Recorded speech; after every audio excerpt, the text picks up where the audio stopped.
Baik, pelajaran yang kedua, nanti ini kita baca dalam kehidupannya Anas bin Malik ya. Ini saya sebutkan pelajarannya dulu baru kita masuk ke riwayat hidup beliau.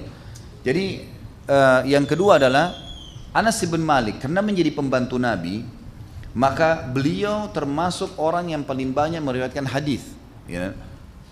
Yang meriwayatkan hadis laki-laki ada dua, yang paling banyak Abu Hurairah dan Nabi dan Anas bin Malik. Sebagian ulama juga mengatakan Anas bin Malik karena memang dia banyak sekali meriwayatkan hadis, gitu kan? Banyak sekali. Jadi bisa ribuan hadis yang disebutkan oleh Anas bin Malik dan rata-rata hadis ini semuanya kuat. Ya. Kemudian yang kita ambil pelajaran di sini, pelajaran yang kedua adalah bagaimana Anas karena menjadi pembantu, maka dia telah mengambil pelajaran yang sangat besar dari kehidupan Nabi SAW termasuk dalam masalah ibadah. Sampai dinukil, kalau di dalam buku kita ini disebutkan bahwasanya tidak ada orang yang sholat seperti sholatnya Nabi SAW mengalahkan Anas bin Malik. Jadi memang sholatnya seperti sholat Nabi SAW. Ini ada disebutkan tentunya di buku kita ya.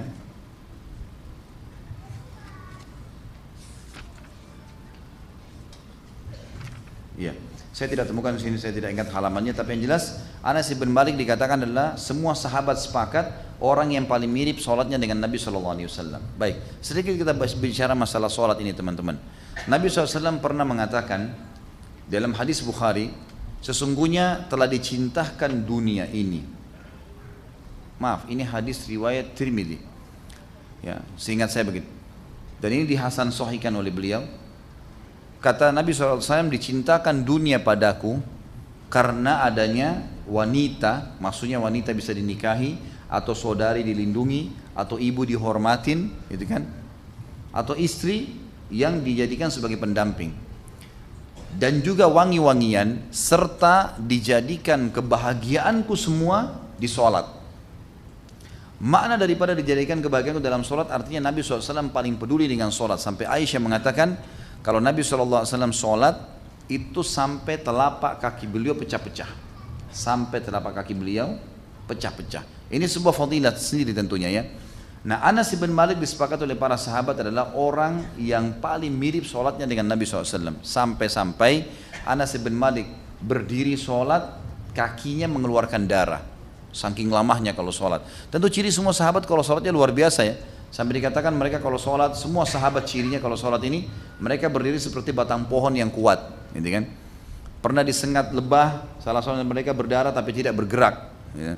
Jadi memang banyak ciri khas sholat-sholat para sahabat. Di antaranya Anas bin Malik ini punya fadilah sendiri berhubungan dengan masalah ini. Yang ketiga teman-teman sekalian, Anas bin Malik, ya ini ibrah dan pelajaran. Dari pelajaran kehidupan beliau, kita temukan juga selain sholat adalah ibadah yang Nabi SAW paling muliakan dan akhirnya Anas bin Malik mengambil itu karena jadi pembantu. Juga pelajaran yang kita ambil nanti dari kehidupan Anas adalah mulianya doa Nabi Muhammad SAW. Dan tentu Allah sudah takdirkan kita tidak hidup dengan beliau. Kita kalau hidup, lihat hidupan para sahabat. Ada sahabat-sahabat yang cerdas. Cerdasnya itu mereka selalu tidak pernah melewatkan waktu kalau bertemu dengan Nabi kecuali minta, ya Rasulullah doain saya. Ya Rasulullah doain saya. Doa Nabi SAW beda, tidak seperti doa kita. Doa Nabi SAW umumnya mustajab, gitu kan.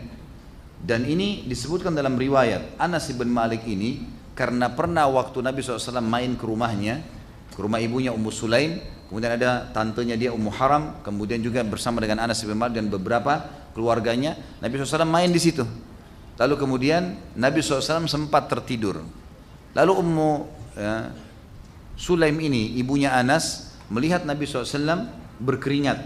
Lalu dia pun mengambil botol-botol, diletakkan di bawah pakaian Nabi SAW. Jadi beliau tidur di ada seperti kalau kita kursi, tapi kursinya dari pelapa-pelapa kurma. Ada netes keringat Nabi, diletakkanlah botol di bawahnya sehingga jatuh keringat tersebut. Lalu Nabi SAW terkaget. Lalu Nabi mengatakan, apa yang kau lakukan? Dia Ummu Sulaim mengatakan ibunya Anas, ya Rasulullah, saya jadikan keringat anda minyak wangi buat saya dan anak-anak saya. Kata Nabi SAW dalam sebuah riwayat, asabti, kau sudah mendapatkan itu. Lalu Ummu Sulaim mengatakan, ya Rasulullah, ini Anas nih, Anas, saya punya hajat penting. Ya. Kata Nabi SAW, apa hajatnya? Doakan dia. Doakan dia. Maka keluarlah doa Nabi SAW yang masyhur, dan ini kemuliaan buat Anas radhiyallahu anhu yang disebutkan dalam banyak riwayat sahih. Dan ini kalau teman-teman yang pegang buku di lembaran pertama di halaman 103 di buku kita ini, doa Nabi, Allahumma akthir malahu wa waladahu wa barik lahu fi. Ya Allah, perbanyaklah harta dan anaknya dan berkahilah untuknya harta dan anak itu.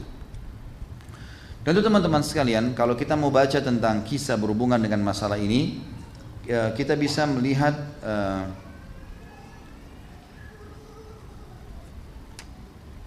di halaman 111 sampai 112 ya. Silakan kalau yang pegang buku dibuka dulu halaman 111 sama 112. Ada beberapa riwayat yang berhubungan dengan masalah itu. Di situ ditulis oleh penulis ini keberuntungan meraih doa Nabi SAW. Riwayat pertama, Anas bin Malik radhiyallahu anhu berkata, sungguh beruntung. Anas bin Malik radhiyallahu anhu sungguh beruntung, kata penulis, bisa meraih doa Nabi SAW. Diriwayatkan dari Anas, ia berkata, Rasulullah SAW berdoa untukku, Allahumma akthir malahu wa waladahu wa atil hayatah. Ya Allah, perbanyaklah harta dan anaknya serta panjangkanlah umurnya. Allah memperbanyak hartaku, kata Anas bin Malik, sampai pohon anggurku berbuah 2 kali dalam setahun. Selalu anggur berbuah setahun sekali kan gitu. Khusus kebunnya Anas itu sampai 2 kali setahun. Anak dari sulbiku sebanyak 106. Anak keturunannya 106. Ada riwayat nanti menyebutkan 129. Bahkan ada cucu Anas bin Malik meninggal duluan, Anas masih hidup. Karena panjangnya umurnya. Anas bin Malik ini waktu meninggal teman-teman, semua rambutnya putih, alisnya saking tebalnya dan putih itu sampai putih semua, gitu kan. Dan menutupi sebagian matanya radhiyallahu anhu. Jadi Allah SWT betul-betul memberikan berkah karena doa Nabi SAW. Ya Allah, perbanyak hartanya, perbanyak keturunannya, dan panjangkan umurnya. Riwayat yang lain dari Anas radhiyallahu anhu berkata bahwasanya Nabi SAW mengunjungi Ummu Sulaim, ibunya beliau, ibu Anas. Lalu Ummu Sulaim menyuguhkan kurma dan mentega. Maka Nabi SAW bersabda, kembalikanlah kurma kalian ke wadahnya dan mentega kalian pada tempatnya, karena aku sedang puasa. Lalu Nabi SAW berdiri ke sebuah sudut di rumah, beliau mengerjakan sholat sunnah ya, bersama kami. Maksudnya beliau mengerjakan sunnah, tapi tidak jelaskan sholat sunnah, qobliyah kah, ba'diyah kah, yang jelas atau duha, karena tidak disebutkan waktunya. Lalu maksudnya bersama kami, maksudnya kami ikut sholat, tidak, bukan berjamaah, tapi juga ikut mengerjakan sholat itu. Sebagian ulama hadis mengatakan kemungkinan adalah sholat duha. Karena Nabi SAW biasanya waktu spare yang beliau selalu beraktivitas itu adalah habis sholat duha sampai duhur, ya, sampai duhur. Lalu beliau pun mendoakan Ummu Sulaim dan keluarganya. Ummu Sulaim berkata kepada Nabi SAW, wahai Rasulullah, ibunya Anas nih, sesungguhnya aku mempunyai sesuatu yang khusus, ada yang aku ingin minta ya Rasulullah. Kata Nabi SAW bertanya, apa itu? Muslim mengatakan, Anas pelayanmu. Maka Nabi SAW tidak membiarkan kebaikan dunia dan akhirat kecuali beliau mendoakan untukku, kata Anas. Kemudian beliau bersabda, Allahumma rzuqhu malan wa walada wa barik lahu fi. Ya Allah, perbanyaklah harta dan anak-anaknya serta berkahilah dia padanya. Anas berkata, sesungguhnya aku termasuk orang Ansar yang paling banyak hartanya. Aminah, anak perempuanku, menyampaikan kepadaku bahwa sampai kedatangan Hajjaj di Basra. Nah ini tahunnya sudah cukup jauh ya, sudah tahun 60-an sekian ya. Telah dikubur anak dari tulang sulbiku sebanyak 129 orang. Jadi Anas masih hidup, anak dan cucunya ada yang meninggal sampai 129 orang. Yang sudah meninggal, ini bukan yang hidup 106 tadi. Jadi 200 orang lebih. Allah Subhanahu wa taala berkahi. Dari Anas juga berkata riwayat yang hampir sama, tapi kita bacakan supaya lengkap ya. Ia berkata, Nabi SAW datang kepada kami pada saat itu di rumahku hanya ada aku, ibuku dan bibiku Ummu Haram. Lalu beliau berkata, berdirilah, aku akan sholat bersama kalian. Pada saat itu bukan waktu sholat. Lalu beliau sholat bersama kami. Ya. Tapi tidak disebutkan di sini tentang masalah sholatnya. Sebagian ulama hadis mengatakan kemungkinan di sini adalah di waktu sholat tahajud. Nabi SAW ingin membangunkan Anas bin Malik. Kemudian bangunlah ibunya dan tantenya. Lalu Nabi SAW mengajak mereka sholat. Karena sholat yang dikerjakan berjamaah oleh Nabi di riwayat cuma disebutkan tentang sholat tahajud kalau sunnah. Seorang laki-laki berkata kepada Thabit, di mana Nabi SAW meletakkan Anas darinya? Thabit berkata, di sebelah kanannya. Artinya kalau orang sedang sholat laki-laki, Ada satu imamnya, satu makmum laki-laki, kemudian ada makmum perempuan. Misal ayah, anak laki-laki dan perempuan, ibunya, gitu kan? Ibu si anak. Di mana posisi sholatnya? Maka imam di tengah-tengah, makmum laki-laki di sebelah kanan, dan makmum perempuan di belakang imam, gitu kan? Di belakang imam. Biasanya kan makmum perempuan di sebelah kanan ya. Lalu dikatakan di sini, Anas berkata kemudian Nabi SAW berdoa untuk kami penghuni rumah dengan segala kebaikan dunia dan akhirat. Lalu ibuku berkata, wahai Rasulullah, berdoalah untuk pelayan kecilmu Anas. Maka Rasulullah SAW berdoa dengan segala kebaikan. Di akhir doa tersebut berbunyi, Allahumma akthir malahu walada wa barik lahu fi. Ya Allah, perbanyaklah harta dan anaknya dan berkahilah dia padanya. Baik, kalau anda bertanya kepada saya, lalu Ustaz, itu Anas bin Malik, manfaatnya Nabi SAW sudah doakan. Apa yang kita bisa ambil pelajaran dari doa Nabi SAW ini? Ucapkan doa yang sama. Antum amalin tuh. Ya Allah, perbanyaklah hartaku, keturunanku, dan juga panjangkanlah umurku. Itu diantara doa. Karena Nabi SAW berdoa ini untuk Anas. Ya. Jadi antum bisa berdoa. Karena banyaknya keturunan, banyaknya harta, dan juga ya, panjangnya umur dalam ketaatan kepada Allah, sebuah nikmat yang luar biasa Allah SWT berikan. Jadi selalu berdoa. Bahkan sebagian ulama salaf mengatakan, ya Allah, karuniakanlah aku ilmu dan harta, dan jadikanlah aku menghabiskan keduanya di jalanmu. Ini juga sekaligus teman-teman sekalian membantah perkataan sebagian orang yang menyalahfahami tentang masalah harta ini. Ada orang memahami salah tentang zuhud, ya. Zuhud itu berarti harus tinggalkan dunia untuk akhirat. Ini pernah saya luruskan, salah teman-teman sekalian. Al-Qasas ayat 77 berbunyi, A'udzubillahi minasyaitonirrajim wabtaghi fima ataqallahu daral akhirah wa la tansa nasibaka minad dunya. Kejarlah apa yang Allah janjikan untukmu di akhirat dan jangan lupa bagianmu dari dunia. Orang Islam harus pegang kata-kata saya, rapi pakaiannya, bersih penampilannya, kendaraannya juga bersih, mampu membeli yang bagus, beli yang bagus, nggak masalah. Tapi dalam sebuah kaidah, la ifrat, tidak berlebihan, wala tafrid, tidak juga perhitungan. Jadi nggak boleh teman-teman sekalian antum menjadi seorang muslim kelihatannya kotor, kelihatannya kumuh, kelihatannya susah, nggak bisa. Kecuali memang keadaan benar-benar harus seperti itu ya. Memang terjadi kebangkrutan, memang susah. Kalau enggak jangan. Jangan kesannya orang tuh, apalagi kalau sudah ikut pengajian kemudian orang ngomong di sebelahnya bisa pingsan karena bau mulutnya, ya. Atau bau badannya yang nggak enak kalau orang sholat di sebelahnya. Gitu. Ini semua nggak boleh ada. Sering kantongin minyak wangi kecil, mungkin bisa kita semprot pada saat mau sholat. Kalau kita bersalaman dengan sesama jenis, gitu kan? Sunnah Nabi SAW. Kita harusnya melakukan itu. Jadi jangan sampai salah ini. Doa ini mengajarkan kepada kita teman-teman. Ada sebuah artikel kecil saya tulis judulnya, apakah Islam menyuruh anda menjadi orang kaya? Kesimpulannya saya bilang tentu saja iya. Karena orang memiliki harta yang banyak penting dalam agama, penting.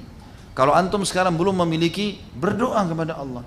Minta agar dijadikan orang kaya. Kenapa? Saya kasih contoh. Salah satu contoh saja. Masjid ini misalnya. Di masjid kita ini, kalau ada orang misalnya azan sebentar maghrib, antum panggil.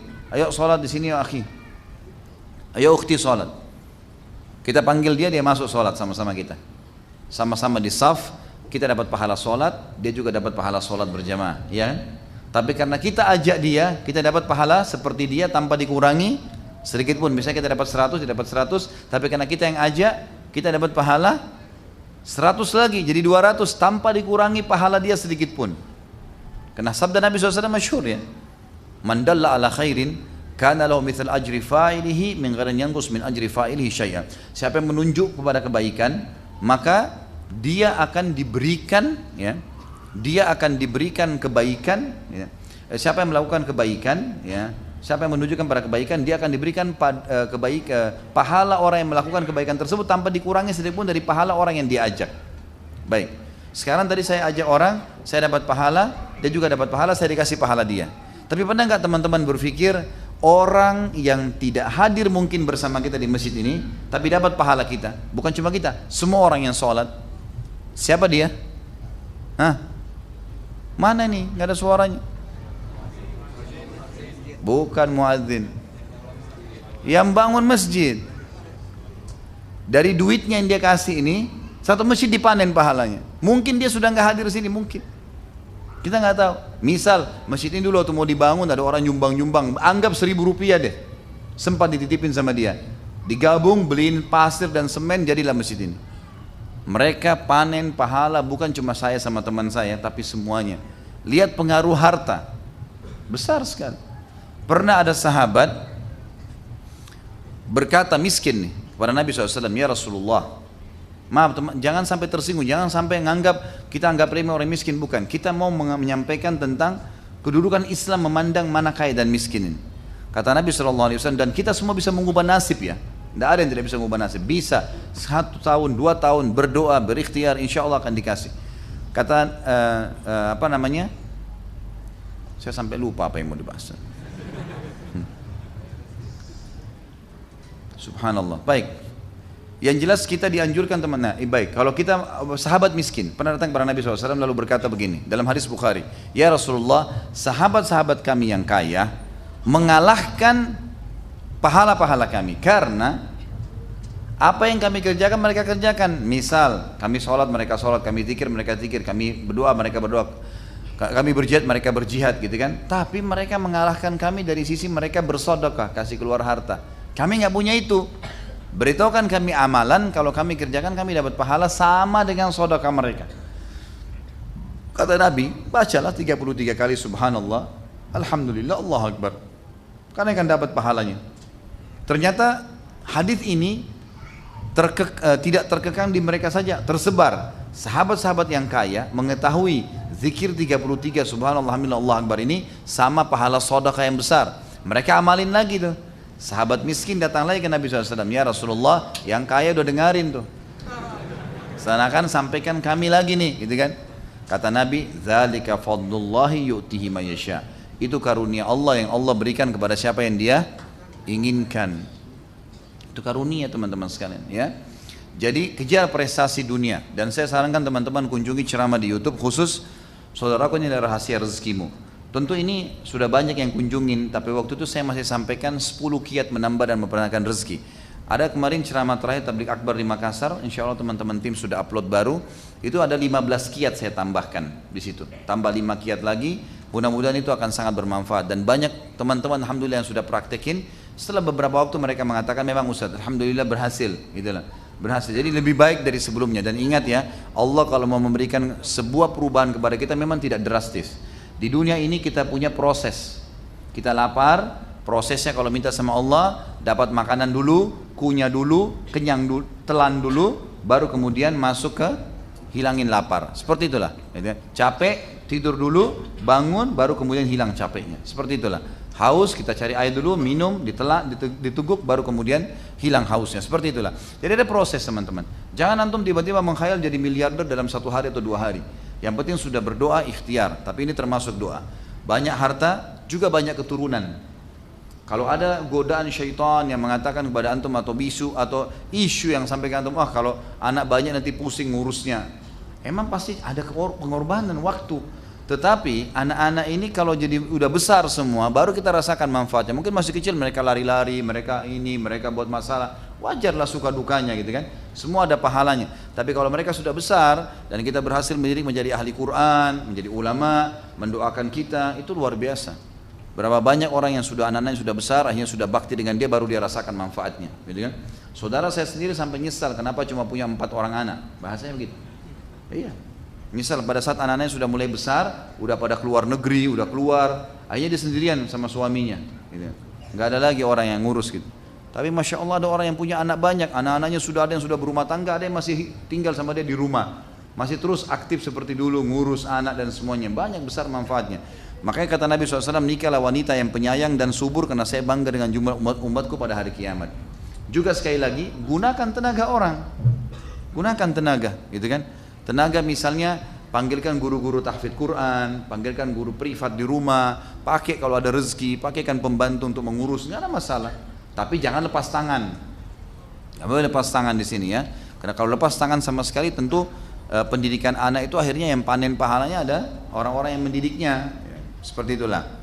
Kemudian juga minta dipanjangkan umur boleh, tapi ini dihubungkan dengan riwayat yang lain, berbunyi kata Nabi SAW ya, sungguh sebaik-baik harta adalah di tangan seseorang hamba yang soleh dan sebaik-baik umur yang panjang di dalam ketaatan kepada Allah Subhanahu wa taala. Baik, ini pelajaran ya.